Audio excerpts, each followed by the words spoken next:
For many centuries, the rock-cut temples of Abu Simbel lay abandoned at the edge of the Nubian desert.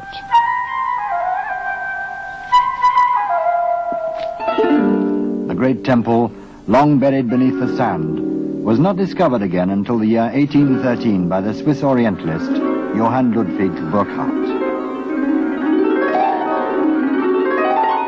The temples are located on the bank of the Nile, not far from the Sudanese frontier.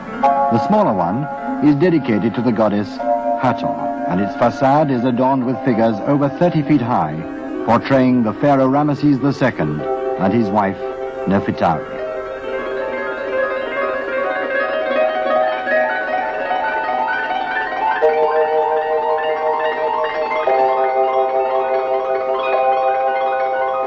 The temples were carved out of the rock in about 1260 before Christ by this famous king of the 19th dynasty in the latter period of Egypt's long golden age. Ramesses is also portrayed 4 times in front of the great temple. Each of these colossal figures is over 70 feet high. Members of the royal family are dwarfed by the giant image of Pharaoh.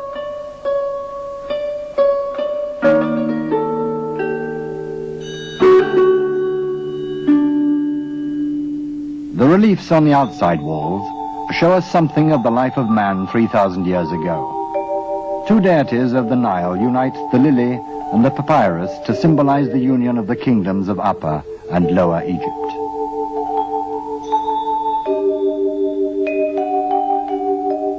Apart from the figures of Ramesses' wife, Nefertari, and her favorite children, the temple facade has symbolic statues which represent the monarch's greatness and the respect he commanded among his enemies.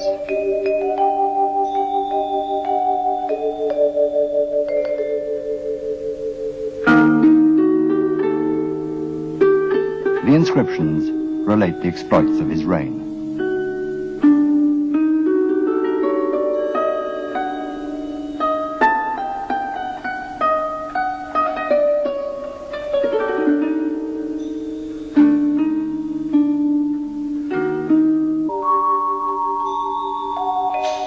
Long rows of tethered Nubians on both sides of the entrance portal reveal the success of military campaigns.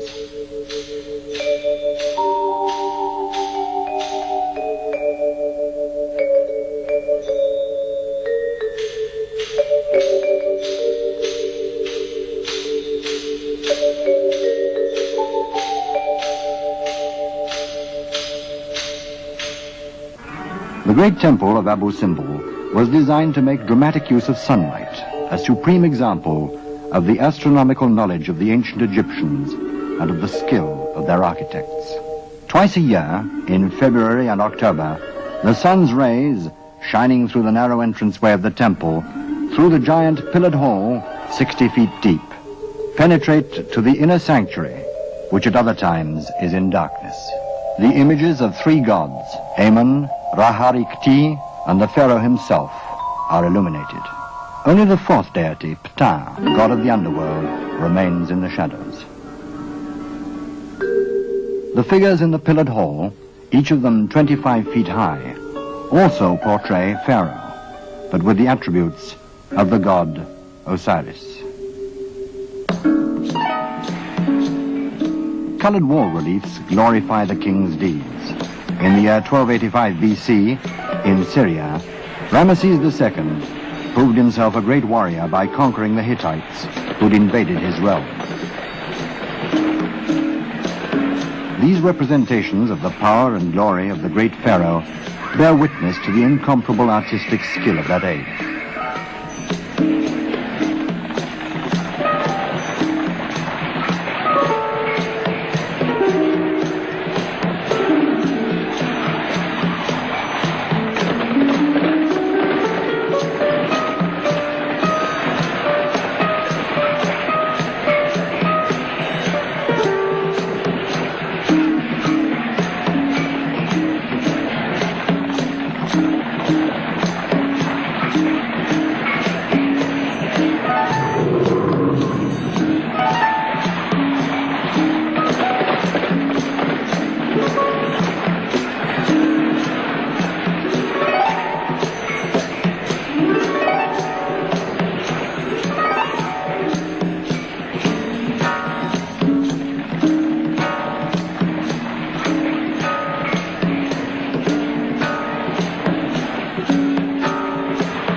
After conquering his enemies, Ramesses II is seen on other reliefs as a wise ruler receiving the thanks of his subjects, issuing decrees and paying due tribute in the form of sacrifices and acts of veneration to the gods to whom he dedicated the temple.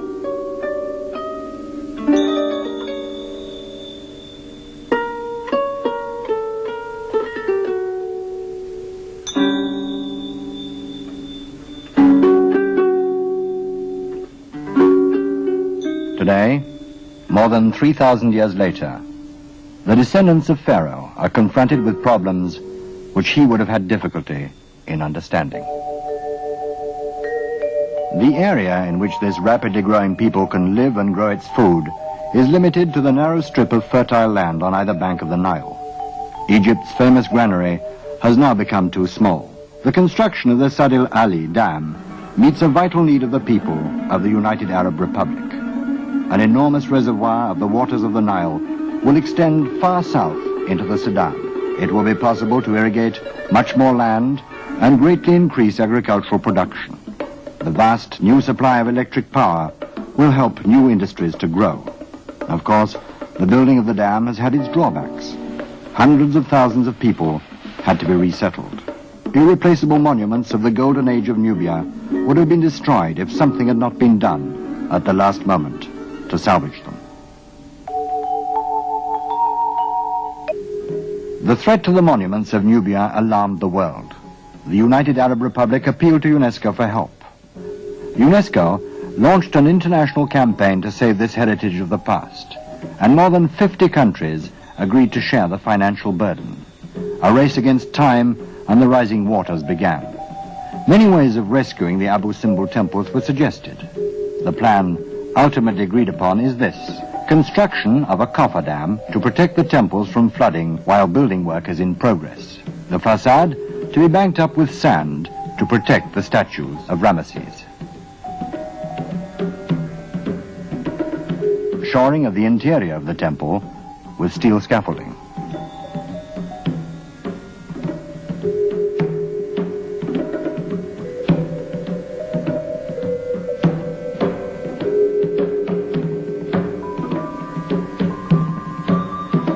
Removal of the rock surrounding the temple until a wall thickness of 2.5 feet is reached.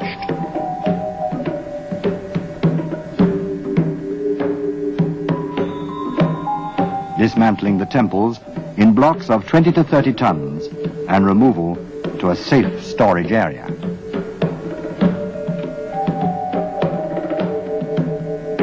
Reassembly of the temples on a site 200 feet above the original location. Restoration of the landscape.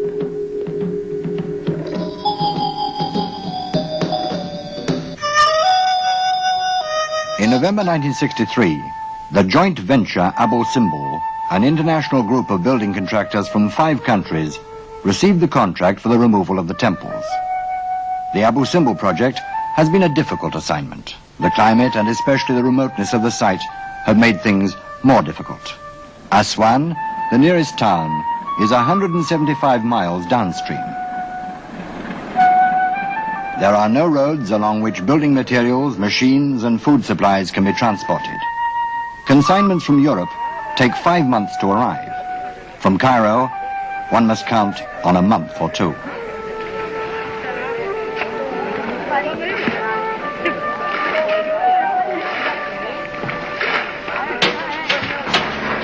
Yet, there is no time to lose. Even before living quarters can be set up for the crews, work has to start on the construction of the cofferdam. First of all, a steel piling wall is erected. The crest of the cofferdam must be 80 feet above the riverbed.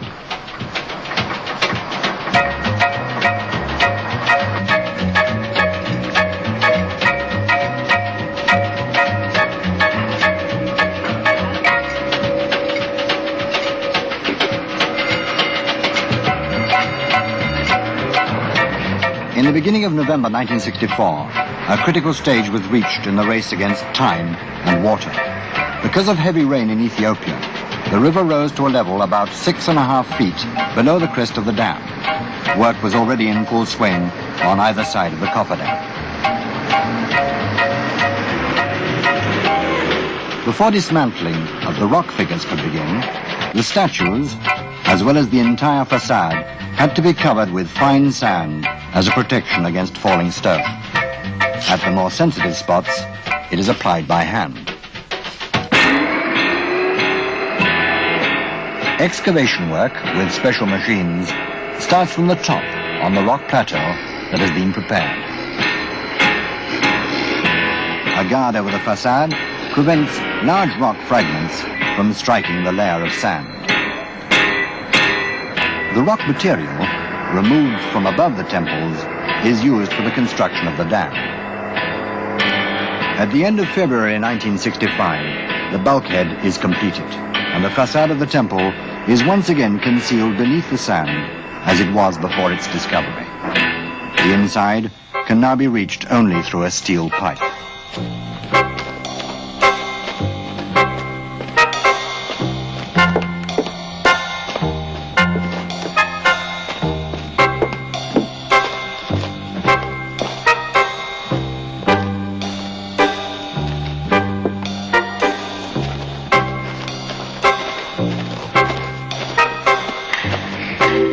Reinforcement of the interior is now almost complete.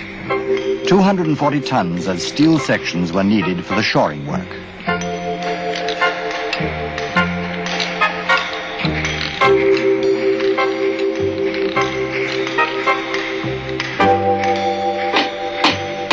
So as not to damage the ornamentation on the walls and ceilings, the steel supports are padded with felt mats and plastic foil.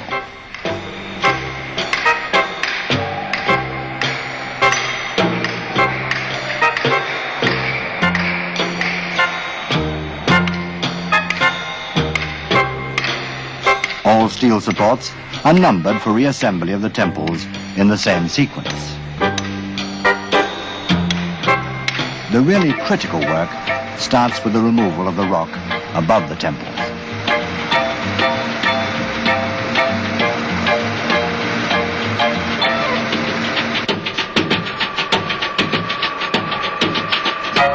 At first, the rock is attacked with stone soaring strands, and giant blocks are cut out.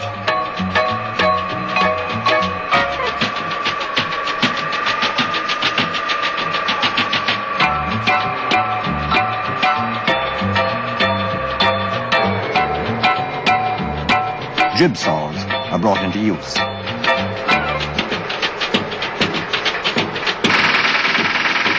For the men at the saws, this is only a kind of dress rehearsal.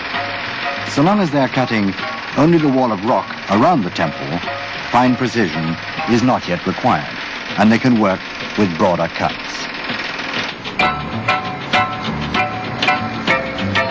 At the sides, the rock is broken off piece by piece.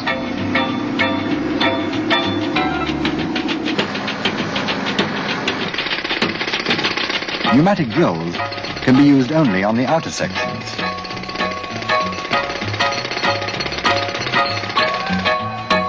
The vibrations are constantly measured inside the temple. More and more of the rock material over the temples is removed. 2 derricks are already waiting to take away the sawn-out blocks. 2 cavities in the massive rock face show where the temples are located. Now comes the most difficult part of the work. The finest cuts on the surfaces can be made only by hand. The rock is so brittle that contact with water would make it crumble.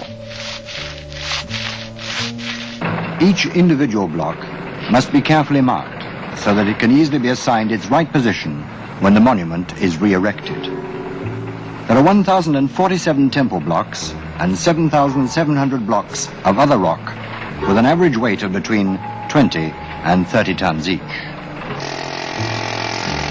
For the safe transport of the heavy blocks, special truss rods had to be made. The drill holes which accommodate the anchor trusses are filled with synthetic resin to withstand any strain possible during transport.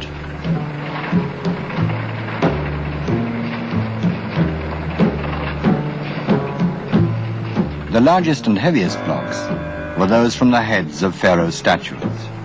Here, the engineers wanted to make as few cuts as possible.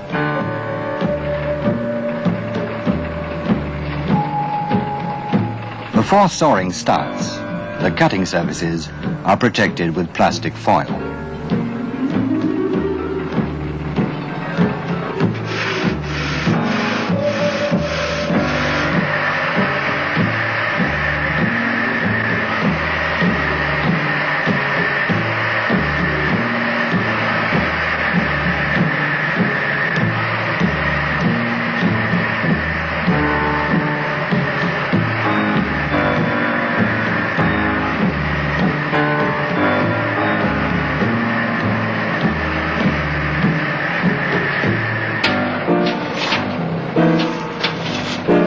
When the faces of the figures were cut, work had to proceed continuously, day and night.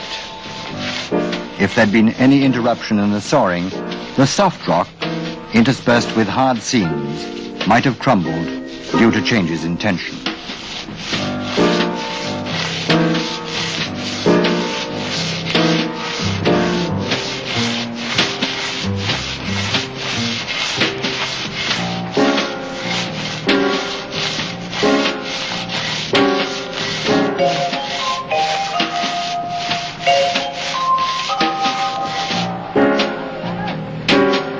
And this is the moment that journalists and press photographers have waited for all night.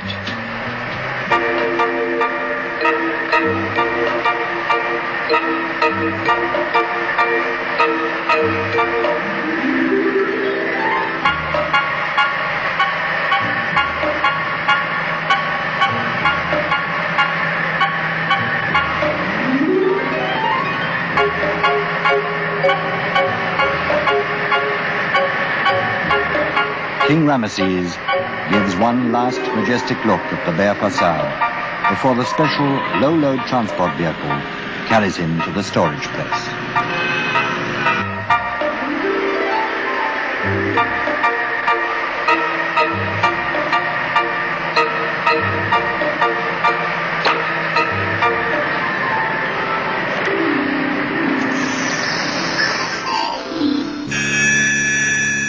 The two storage sites are located on a plateau near the spot where the temples are to be re-erected. The position and number of each block is registered just as if it were a book in a library.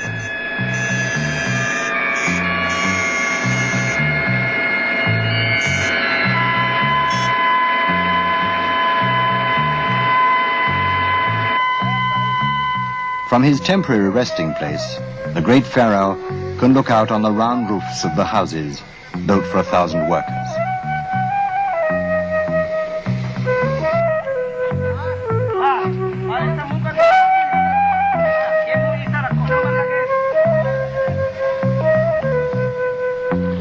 He may even cast a longing gaze over the swimming pool, whose waters must seem like a mirage in the desert.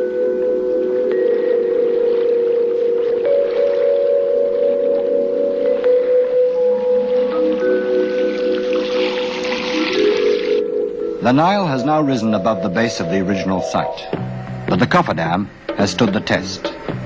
The monuments are being saved in time. As the days pass, the hand sawing of the blocks and their removal to the storage site becomes routine. Each block is transported without jolting, maintained in its original position. This ensures against breakage as a result of a sudden change in stress. The work advances farther and farther into the interior of the temple. Every day, new artistic masterpieces are brought for the first time into broad daylight.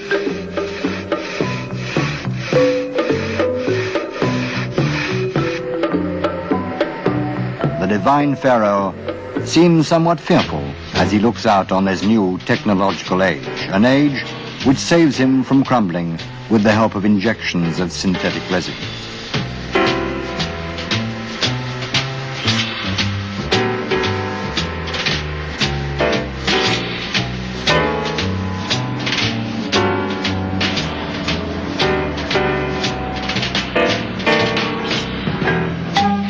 The supporting pillars are dismantled by means of very fine cuts. Here, work is done with extreme care. These surfaces, which have been exposed to the elements, are particularly brittle.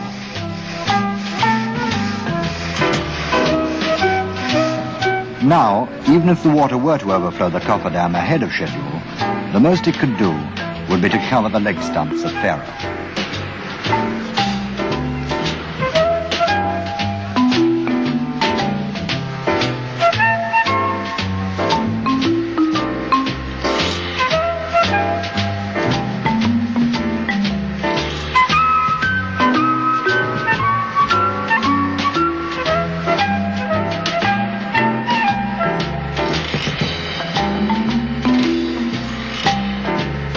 The last of the wall reliefs is ready for transport.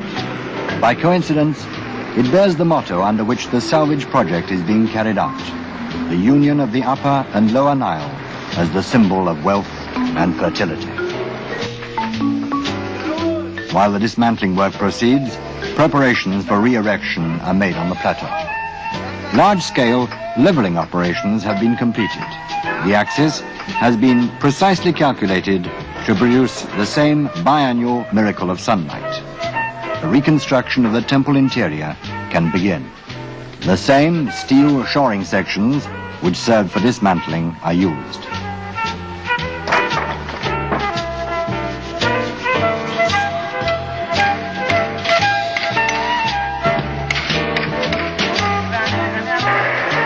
The reassembly of the sections of the first facade reveals the precision with which the temple had been dismantled. The powerful blocks are easily put together.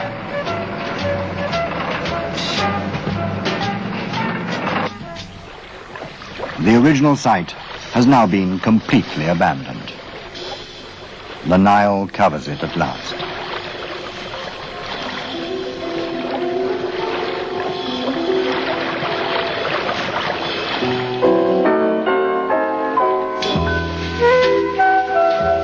But in their new location, the monuments come to life again as each block is restored to its rightful place in turn.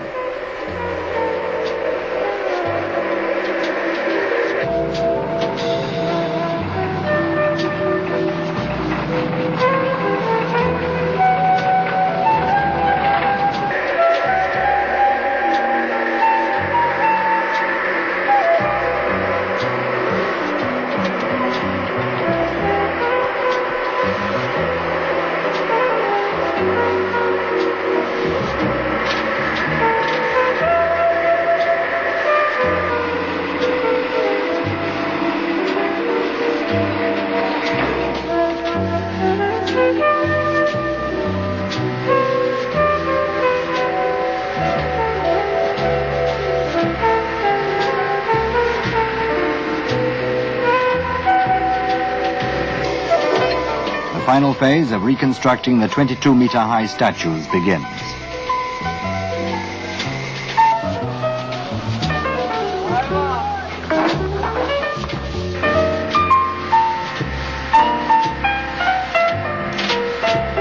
Pharaoh lives again.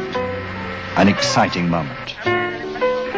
Now comes the final test, whether the statues will look the same as before.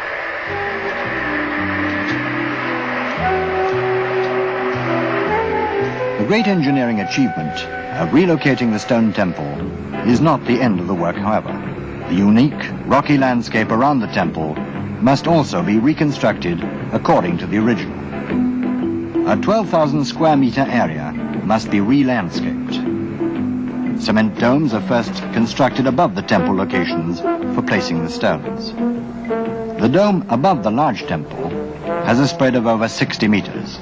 The individual cement segments are 1.8 meters thick at the apex and 2.3 meters at the base.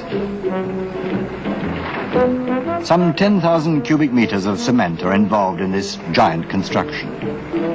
The height of the cover above the apex is more than 10 meters and will have to support more than 20 tons of stone per square meter. The entire stone covering of the surface is estimated to be 350,000 cubic meters.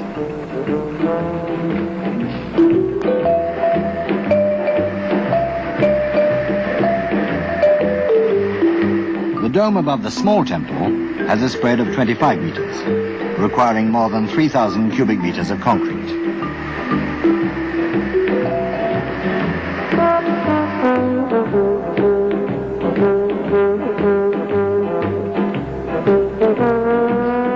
last of the blocks, comprising the facade of the smaller temple, are set in place. More than 7,700 stone blocks must be rearranged between the temples.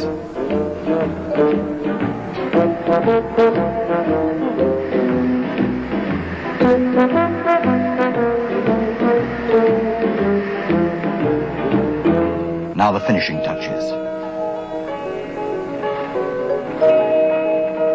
Restoration work on the larger temple is necessary. The facade is made crack and weatherproof. It must withstand many more centuries.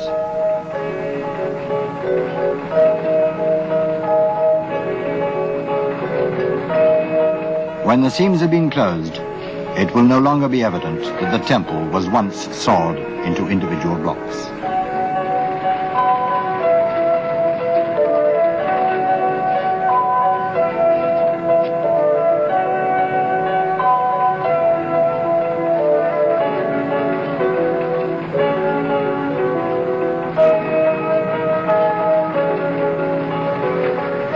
Thus, the temples of Abu Simbel will again greet the rising sun.